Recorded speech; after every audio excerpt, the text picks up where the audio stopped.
Is this thing on? Welcome back to Big Mouth and fancy seeing you here, and you are very welcome, my friends, and especially my enemies.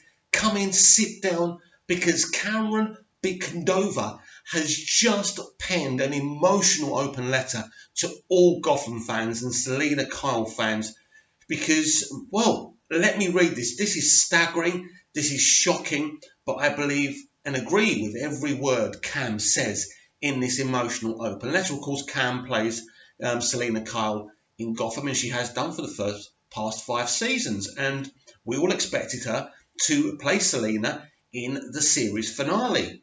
But this letter tells us that that won't be happening. As I say, I'm very shocked and very stunned, but the whole thing makes total sense. So should we give it a read? Let's.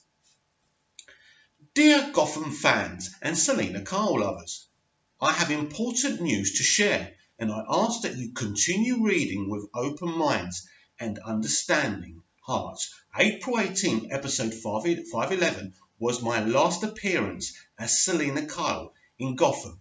It's important to me that I'm the one to tell you this because it was a choice that I made through a lot of thoughts, prayer, and time, which Warner Brothers Fox and our internal production team respected.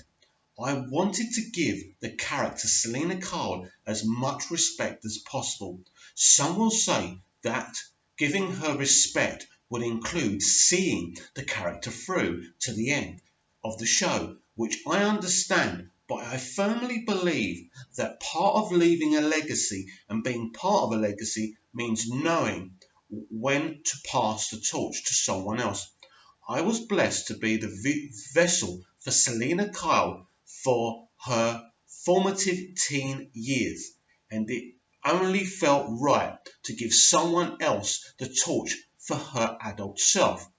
The woman who will be playing the older Selena Kyle is the glorious Lily Simmons, who, when I met for the first time, made me cry tears of joy. She's perfect for this role, and she really wanted to do Selena right.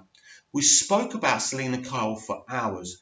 I shared journal entries and scenes that were prime examples of Selena's characteristics and shared thoughts of backstory for the 10 years that the audience doesn't see. I want to clearly express how much thoughts and care went into the decision, as well as how much respect for the character and legacy of Selena Kyle there is within it.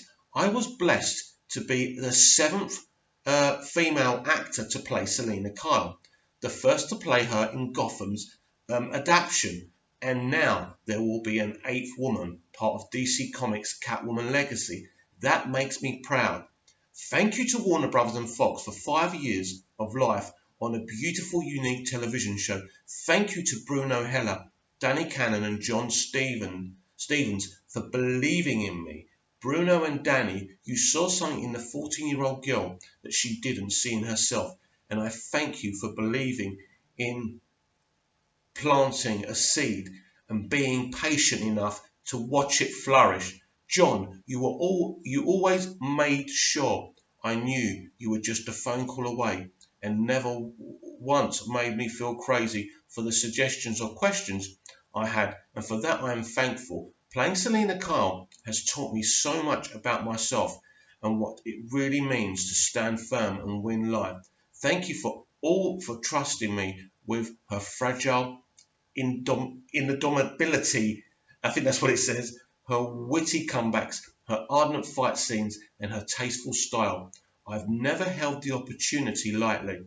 To those who are reading this who are struggling with the internal war between the brain and the heart, the young people who struggle with deciding what right or wrong thing is, or whether to do the logical job or the passionate job. Follow your heart, not your brains. Your heart speaks what your spirit wants. Your brain squeaks what your brain speaks what your flesh wants doing. What your heart wants won't be the easiest, even if people tell you that you'll regret it. If it comes from your heart, there's no way you could. If even if people tell you that you'll regret it. If it comes from your heart, there's no way you could. If I could give you some of what Selena Cole has taught me, it'd be this: stand firm and you will win life. Be bold, be loving, be trustworthy, keep healthy distance, and look darkness in the face and say, you can't keep me down.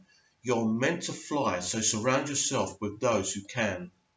No bird ever learned how to fly from a lizard, but don't be stubborn about taking a rest on the ground sometimes, because you can learn something from everyone. Here's to Gotham's teen adaptation of Selena Cole, 2014 to 2019, Lily Simmons, and the many more women to be blessed with the Catwoman legacy. Love, Cameron Bicodova. I don't even pronounce her name right, do I? Wow, you don't know how hard that was actually to read. The writing was so small. This is what I hate about social media when they do these open letters. The writing's so small you can barely read it. Oh, but anyway, it's shocking. It's both shocking and right what's happened. Now, she talks about it being her decision. It is not her decision. It is the producer's decision. The producers have decided that they're flashing forward to the future of Batman, right? So you need an older Catwoman. You can't have her, you can't have Cam playing the older Catwoman. It will be ridiculous. So it's the right decision from Bruno and Danny and the rest of the team. It makes absolute sense. They've already done it with Poison Ivy twice. And I feel shocked. I am disappointed a little bit because I do love Cam and I've got a soft spot for her. She's brilliant on social media. She speaks very honestly about the pitfalls of Hollywood. I think she's a great kid. I really do. And it's clear that this whole thing means a lot to her and how the fans found out about it. And it's great that she wanted it to come from her. She wanted us to hear it from her first. And that was great as well. So in closing, really, shocked, surprised, stunned, but absolutely the right thing to do.